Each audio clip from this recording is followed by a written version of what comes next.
Hi ළමයි. අපි අද හදමුද රසම රස කරවල හොද්දක්. මේකට ඕන ඉන්ග්‍රීඩියන්ට්ස් ටික තමයි මම දැන් ඔයාලට පෙන්නන්නේ.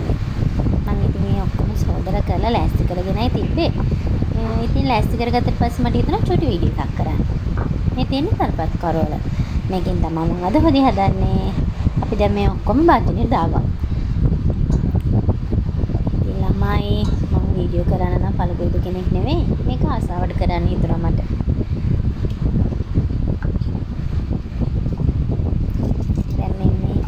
දැන් මේ අවශ්‍ය ද්‍රව්‍ය ටික ඔක්කොම භාජනයට දාගත්තා. මම කරවල හොද්දට චුටි ගොරක් කෑල්ලක් දානවා. ඒක අත්‍යවශ්‍යම නැහැ. අකමැති කෙනෙක්ට ගොරක නොදා හදන්නත් පුළුවන්. තක්කාලි දාන නිසා මුංග තියෙනවා කොහොමද? ඒ ඉතින් චුට්ටක් රස වැඩි වෙන්න හින්දා මම ගොරක් කෑල්ලකුත් දානවා. එතකොට මම කපාගත්ත ලුණු ගෙඩියෙන් භාගයයි දැන් දාන්නේ. ඊටු ටික දාන්නේ පස්සේ. දැන් ළමයි මම මේකට මිරිස් කුඩු තේන්දි දෙකක් විතර දැම්මා. අපි ටිකක් සැරට කනවා ඒ නිසා ටිකක් වැඩිපුර දැම්මා. ඊට පස්සේ කහ ටිකක් කහ චුට්ටක් දෙපි. ඔයාලගේ රස අනුව දාගන්න පුළුවන්. ඊට පස්සේ මම දාගන්නවා තුන පහ හැන්දා. ඊට පස්සේ මේ දාගන්නේ ලුණු. ලුණුත් මම හැන්දට වඩා ටිකක් අඩුවෙන් දාන්නේ. කරවල වලත් පොඩ ලුණු රස දෙන නිසා. කිරි එකතු කරන්නයි හදන්නේ. මම මේකට දාන්නේ දෙවෙනි කිරි. ඉස්සෙල්ලාම දාන්නේ දෙවෙනි කිරි. දෙවෙනි ඊට පස්සේ තමයි මම පළවෙනි කිරි දාන්නේ. මම හොල්ඩි ගනම් බෙන්ඩර් කරලා තමයි ගත්තේ. ඔයාලා කැමති විදිහට තේ මිල කරලා හරි බෙන්ඩර් කරලා හරි ගන්න පුළුවන්. මම මේක දාගෙන එන්නම්. හරි ළමයි. දැන් මම ඒකට කිරි දාලා ඔක්කොම කරලා ඉවරයි. දැන් පස්සේ ළමයි චුට්ටක් ඇඳි ගන්න. කලවම් වෙනවා. ඊට පස්සේ ඉතින් නිදහසේ යෝග තැම්බෙන්න දෙන්නයි තියෙන්නේ.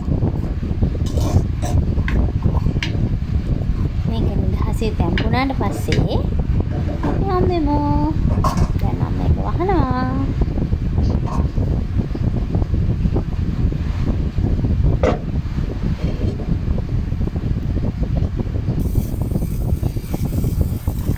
හරිලා. ටිකක් වෙලා ගියාට පස්සේ පොඩ්ඩක් ඇරලා බලන්න මේ ටික තැම්බෙලා විශේෂයෙන්ම අල එහෙම තැම්බිලාද කියලා. අලයි කරවල ටිකයි තැම්බෙන්න පොඩ්ඩක් වෙලා යන්නේ. ඊට පස්සේ මේ ටික හොඳට තැම්බුණාට පස්සේ චුට්ටක් හැඳි ගාලා අලත් හොඳට තැම්බිලාද කියලා බලලා මම මේකට එකතු කරනවා කොපෝල් කිරි ටික. කියන්නේ පළවෙනි කිරි. පළවෙනි කිරි ටික එකතු කරාට පස්සේ මේක ආයේ හැඳි ගන්නෙ නෑ. චුට්ටක් එහෙට මෙහෙට කරනවා. මම හැඳි ගන්නෑ. ඔකෝමම ලස්සනට තෙල් පෑදිලා හැදෙන්න ඉඩ දෙනවා. කිරි ටික දාලා හැන්දෙන් ටිකක් කලවම් කරනවා. ඊට පස්සේ මැද්දේ විතරයි චූට්ටක් කලවම් කරනවා. දැන් මේකට මම අර කලින් අරන් තියාගත්ත ලුණු ටිකක් දානවා. ලුණු කෑල්ලක් පහුවෙලා ආයි දාන්නේ. පොඩ්ඩක් අර තැම්බිලා නැතුව ඩොඩ අමු ගතියට වගේ හැපෙන්න ඕනේ. ඔයාලට කැමති නම් එකපාර ඔක්කොම දාගන්න. මේ තියෙන්නේ දැන් මේ හොද්ද හැදීගෙන එන විදිය. මේක මං හැඳි ගෑවෙම නෑ. ඔන්න දැන් පොඩ්ඩක් මං එහෙට මෙහෙට කරනවා. දැන් ඉතින් හොද්ද ගොඩාක් දුරට හැදිලා ඉවරයි. මේ තියෙන්නේ මගේ කරවල හොද්ද. තේනවනේ ලස්සන පාටට තියෙන හැටි.